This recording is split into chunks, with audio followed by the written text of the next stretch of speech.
Nerd Rage Renegades.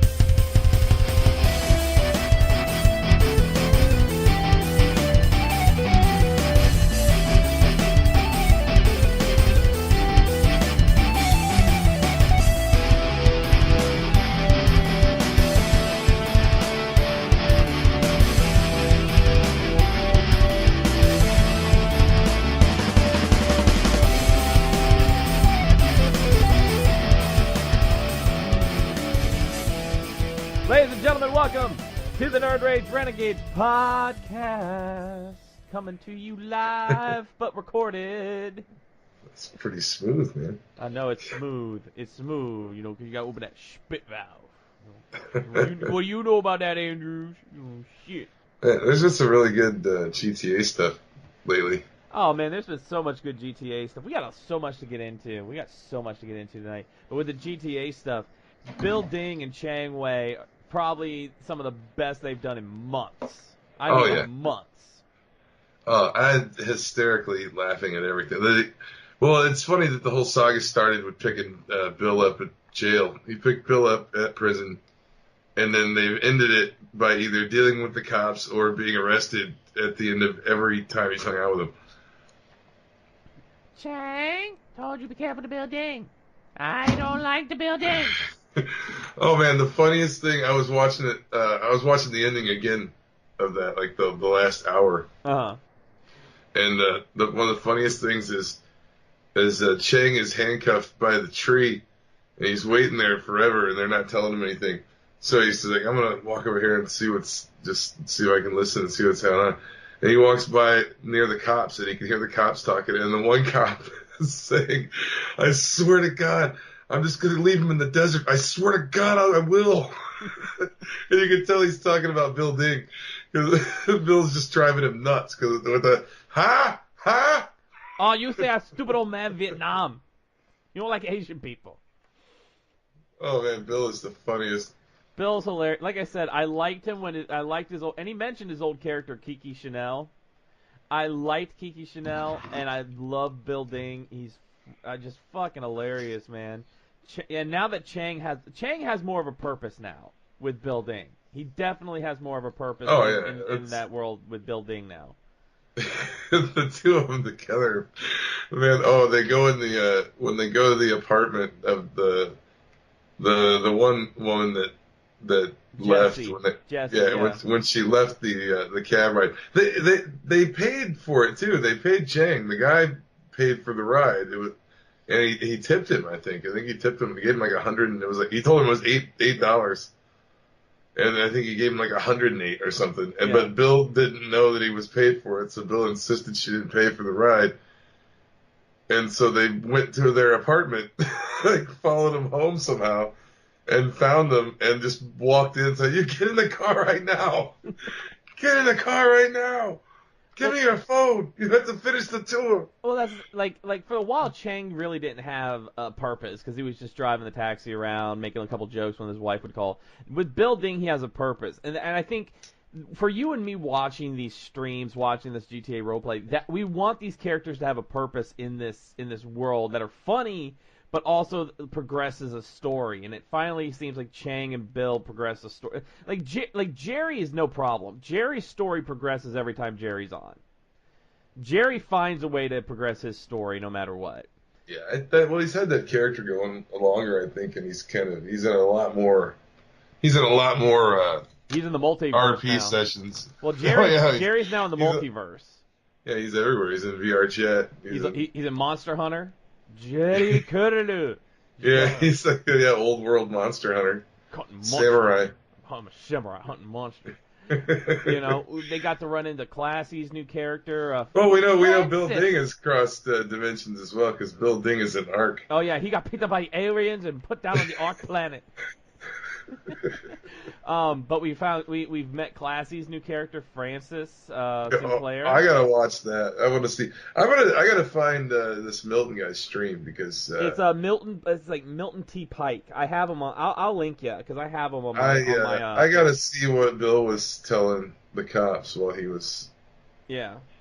detained because apparently he drove one of those cops so crazy they were going to drive him to the middle of the desert and just kill him.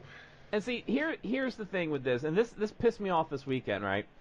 So, but Djibouti in the stream saved me. They saved my sanity. They saved my soul.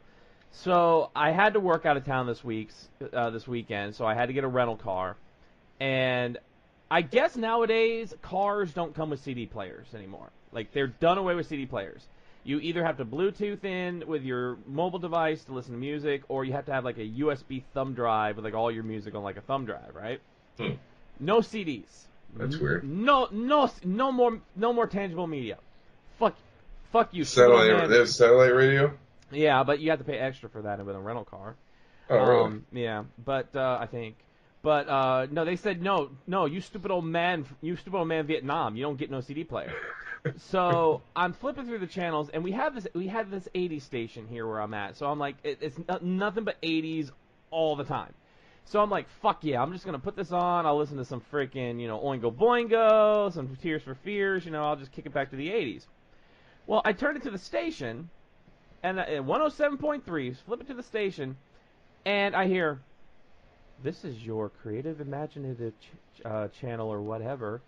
Next up, so-and-so will be talking with so-and-so from the University of so-and-so about blah, blah, blah, blah, blah." I'm like, what the fuck is this shit?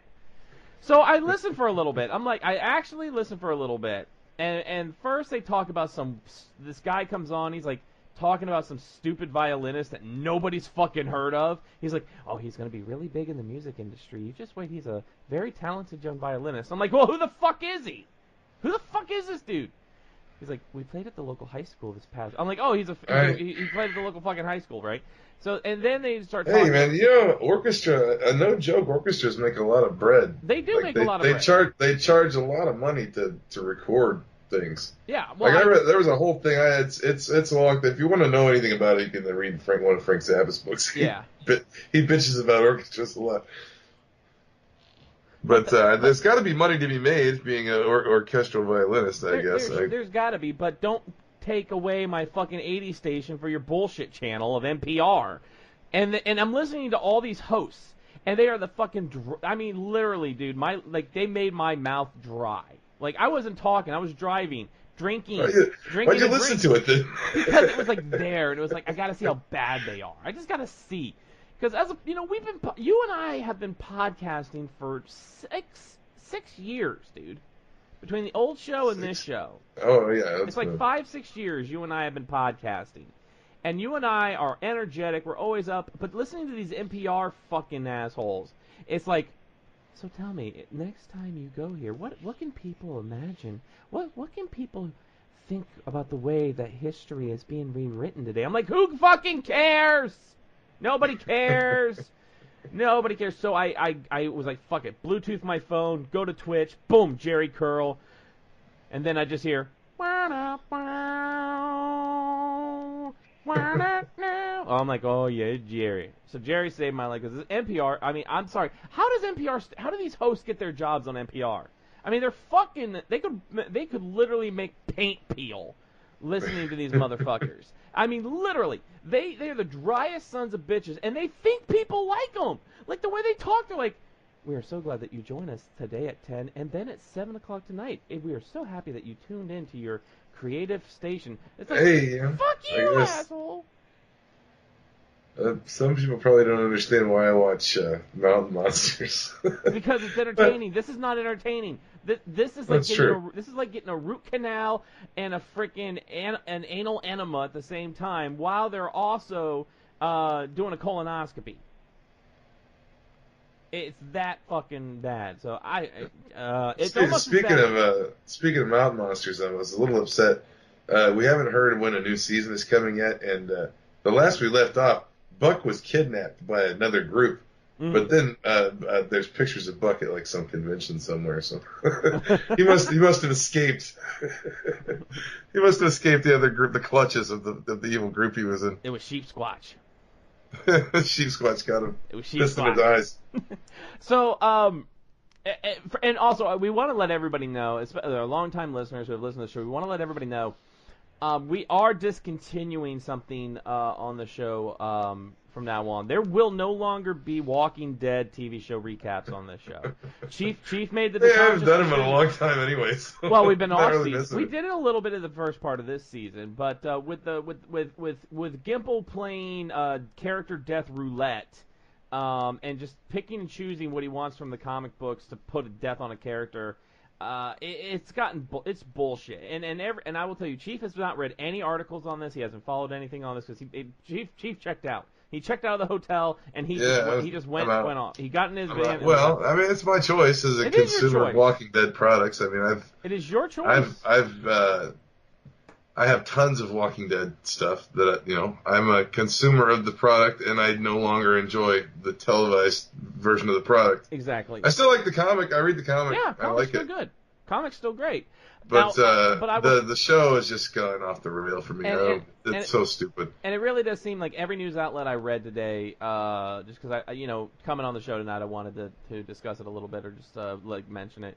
And it seems like every news outlet said that Carl's death was the most pointless, meaningless death in the whole show, and it carries no weight. Gimple said it's going to be impactful, and it has no weight because apparently Carl's final words to his dad was, "Make peace with the saviors." So they were going to do that anyway.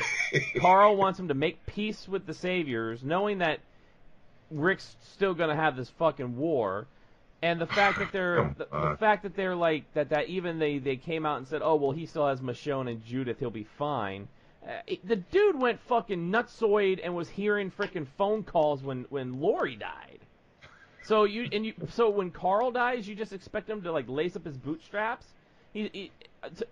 How do you have him go? First of all, how do you have him lose his fucking mind and go into the deepest, darkest, barren halls of a prison, killing walkers by the frickin' tons in a frickin' rage because Lori died, but Carl dies and he's just like, I'm still getting that Michonne. It's all good. It's all gravy. Well, the thing is, like what I told you before, is the Carl. He tells everyone. I mean, this wasn't even that long ago. I can't remember exactly when this happened in the book, but at some point in the book, he told the group, I've never done, or he says, like, everything I've ever done to keep all of you alive was only to keep Carl alive. And he's like, he goes, then to tell all of you the truth, I would, if it meant me and Carl surviving, I'd kill every one of you. Yeah. And he told them that before.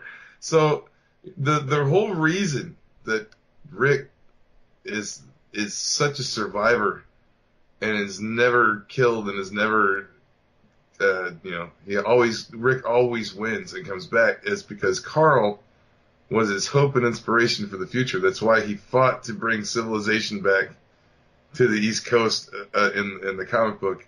It's the reason he built Alexandria. It's the reason he thought up like having a government of some kind. It's the reason he thought up all these things and how to rebuild things. And Carl was his inspiration to do all of that. Without you see what happens to Rick when he loses people. Oh yeah. In the comic book right now, Andrea just died recently. Which they and kind of Rick sleeps has kind of fallen down. Rick that kind of means Carl's going to be taken over. Is what I would assume that means. Carl is fallen into a leadership role now because his dad is a whack job who's in a power struggle with Dwight, and he sleeps on Andrea's grave every night. And he's basically useless now. So I mean, in the comics, so. He's completely useless now. and so I mean, it's like Carl's like the future of the thing. It's like you murdered the future for some shock value. It's like almost like he took the show itself, the franchise of the TV show, and just cut its throat on TV just to watch it bleed. And it's gonna fail because he's an idiot. Gimple's an idiot. And I thought about it today. I was thinking, or whoever wrote that is an idiot. I don't know who Gimple, whoever is responsible for Carl dying. I mean, he's the showrunner. He okayed this bullshit. Well, yeah. It basically falls on his shoulders for allowing it to happen.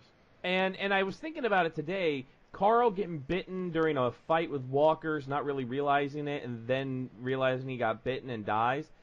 That's Andrea's fucking death from the book.